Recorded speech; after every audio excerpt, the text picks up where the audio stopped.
سب سے اعلیٰ درجے کا اسلام کیا ہے؟ من سلم المسلمون من لسانہ و یدہ۔ زندگی میں یہ طے کر لو، کوئی کتنا ہی تمہیں دکھ پہنچائے، کوئی کتنا ہی تمہاری بےزتی کرے، چپ ہو جاؤ، سہ جاؤ۔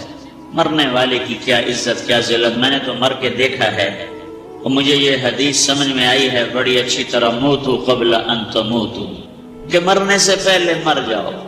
اس وقت اگر میں مر جاتا تو مجھے کوئی گالیاں دیتا تو مجھے کیا نقصان تھا، اور مجھے کوئی نعرے لگاتا میرے لیے تو میرا کیا نفع تھا۔ تو مرنے سے پہلے مر جاؤ۔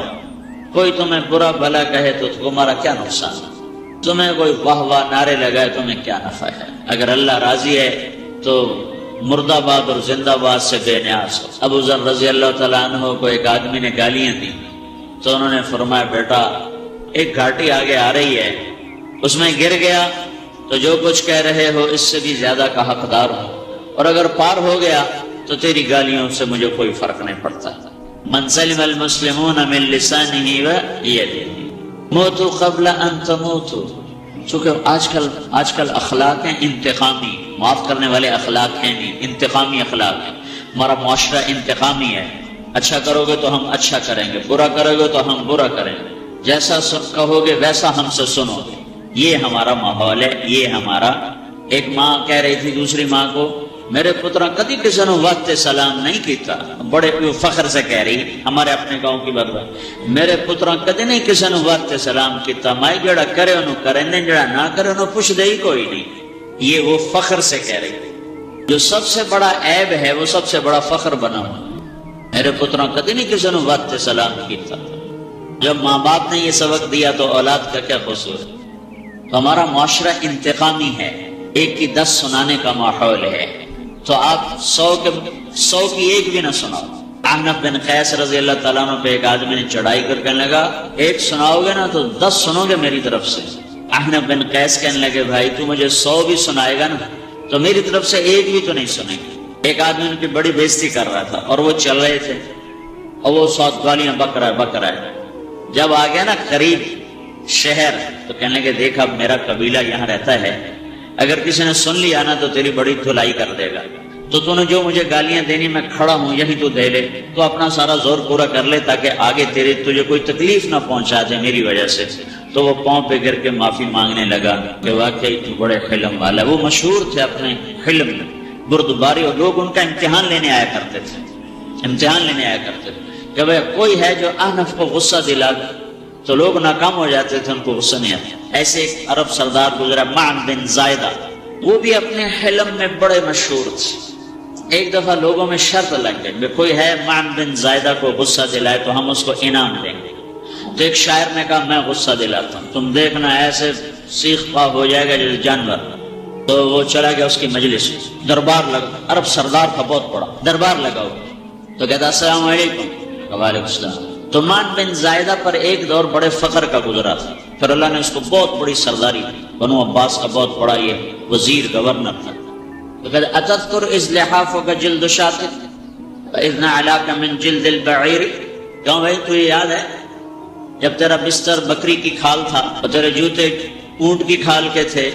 تو کہنے لگا کیوں نہیں یاد، بھلا کوئی ماضی بھی بھولتا ہے؟ تو وہ کہنے لگا پہلا وار تو پتہ ہے کہ فسبحان الذی اعطاک ملکا وعلمک الجلوس علی السریر۔ تو پھر ساری تعریفیں تو اللہ کی ہیں جس نے تیرے جیسے کو تخت پہ بٹھا دیا۔ کہاں بھئی ساری تعریفیں اللہ کی ہیں، میری تو کوئی اور بات نہیں۔ کہنے لگا سأرحل عن دیار انت فیہا وان جار الزمان علی الفقیر۔ جہاں تیرے جیسا حکمران ہو وہاں مجھے رہنا گوارا ہی نہیں ہے، میں یہاں سے چھوڑ کے نکل جاؤں گا چاہے کتنی تکلیف اٹھاؤں۔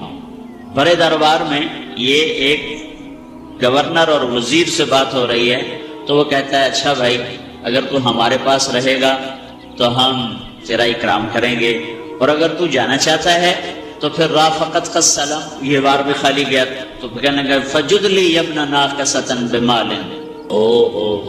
گندی ماں کے بیٹے مجھے کچھ عطا بھی کر، میں بغیر پیسے کے سفر کیسے کروں گا؟ عرب کو کسی کو بھی ماں کی گالی دے دینا پھر عرب سردار ہو۔ فجد لی ابن ناقصۃ بمال۔ بری ماں کے بیٹے مجھے کچھ پیسے بھی دے، میں نے جانا ہے۔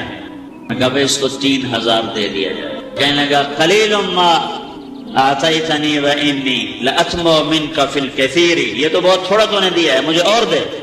کہا اچھا بھائی 3000 اور دے دے۔ تو وہ شاعر کی بھی آنکھیں پھٹ گئیں، کہنے لگا ٹھہر جا ٹھہر جا، اب میں تیری اصل تجھے بتاتا ہوں۔ سألت اللہ ان یبقیک ذخرا فما لک فی البریۃ من نذیر، میں اللہ سے دعا کرتا ہوں اللہ تیرے جیسوں کو سلامت رکھے، تیرے جیسا دنیا میں کسی ماں نے جنا ہی کوئی نہیں۔ فمنک الجود والافضال حقا وفضل یدیک کالبحر الغزیر، تو ہی سخی ہے، تو ہی کریم ہے، اور سمندر بھی تیری سخاوت کے آگے کچھ نہیں ہے۔ تو نے کہا اچھا بھائی تو نے ہماری برائی کی، ہم نے تمہیں 6000 دیے، اب تو نے ہماری تعریف کی، ابھی 10,000 اور دے دو اس میں۔ ہاں باتیں ہی رہ گئیں، باتیں ہی رہ گئیں۔ کہاں سے لائیں ایسے لوگ؟ ہمارا معاشرہ انتقامی ہے، بدلہ لینے کا ہے، بدلہ لینے کا۔ تو میرے ساتھ کیا میں نے بھی کرنا ہے۔ اعلیٰ درجے کا اسلام یہ سکھا رہا نہیں چپ ہو جاؤ، سلامتی بن جاؤ، سلامتی کی علامت بن جاؤ۔ من سلم المسلمون من لسانه ویده۔ اب وہ سوال کرتا ہے یا رسول اللہ ای الایمان افضل، سب سے اعلیٰ درجے کا ایمان کیا ہے؟ اسلام کیا ہے؟ کلمہ، نماز، روزہ، حج، زکات۔ اعلیٰ درجے کا اسلام کیا ہے؟ من سلم المسلمون من لسانه ویده۔ یہ اخلاق کا ادنا درجہ ہے، ادنا درجہ ہے۔ ادنا درجے پر پہنچ کر آپ اسلام میں اعلیٰ درجے پر آ سکتے ہیں۔ وہ سوال کرتا ہے ایمان کیا ہے؟ تو آپ نے کہا اللہ پر، فرشتوں پر، کتابوں پر، رسولوں پر، موت کے بعد کی زندگی پر، تقدیر پر۔ اب ایک اور سائل سوال کرتا ہے ای الایمان افضل، سب سے اعلیٰ درجے کا ایمان کیا ہے؟ تو آپ نے فرمایا حسن الاخلاق، اچھے اخلاق سب سے اعلیٰ درجے کا ایمان ہے۔ جو آدمی اسلام میں، جو آدمی اخلاق میں، جو مرد عورت اخلاق میں ادنا درجے پر ہوتا ہے وہ اسلام میں اعلیٰ درجے پر پہنچتا ہے۔ اب اگر وہ اخلاق میں اعلیٰ درجے پر آ جائے تو اب یہ کہاں پہنچے گا؟ اب یہ کہاں پہنچے گا؟ میرا نبی کہہ رہا ہے سب سے اعلیٰ درجے کا ایمان ہے حسن اخلاق، حسن اخلاق۔ ابو ہریرہ نے پوچھا یا رسول اللہ وما حسن الاخلاق، یہ بھی ایک اور حدیث ہے، یا رسول اللہ حسن اخلاق کیا چیز ہے؟ تو آپ نے 3 چیزیں فرمائی، تصل من قطعک وتعطی من حرمک وتعفو عمن ظلمک، جو تم سے توڑے نہ تم اس سے جوڑو، نہیں کرتا سلام نہ کریں، کوئی ہم چھوٹے باپ کے ہیں، ہم تو کبھی بھی نہ کریں، ہم تو کبھی بھی نہ منہ تھوکیں بھی نہیں، ہم تو میرا نبی کہہ رہا ہے جو توڑے تم اس سے جوڑو، جو محروم کرے اس سے عطا کرو، جو زیادتی کرے اس سے درگزر کرو۔ یہ 3 کام جو عورت مرد کر لے گا یہ اخلاق کے اعلیٰ درجے میں ہے۔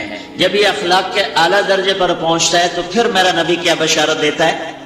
ادنا درجے پر پہنچ کر تو اعلیٰ مسلمان کی بشارت ہے، اور اخلاق میں اعلیٰ درجے پر پہنچ کر میرا نبی کہتا ہے کاد الحلیم ان یکون نبیا، اعلیٰ اخلاق والا بس نبی بنتے بنتے رہ جاتا ہے۔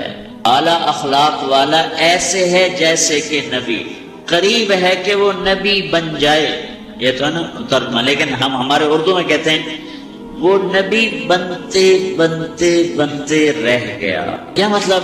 کہ اس میں اور نبی میں صرف نبوت کا فرق رہ جاتا ہے، باقی وہ سب کچھ حاصل کر لیتا ہے۔ تو یہ سارے 3 کا میں نے آپ کو خلاصہ بتایا ہے۔ میری آپ کی ضرورت ہے کہ میرا اسلام اعلیٰ درجے کا ہو، من سلم المسلمون من لسانہ ویدہ، میرا ایمان اعلیٰ درجے کا ہو،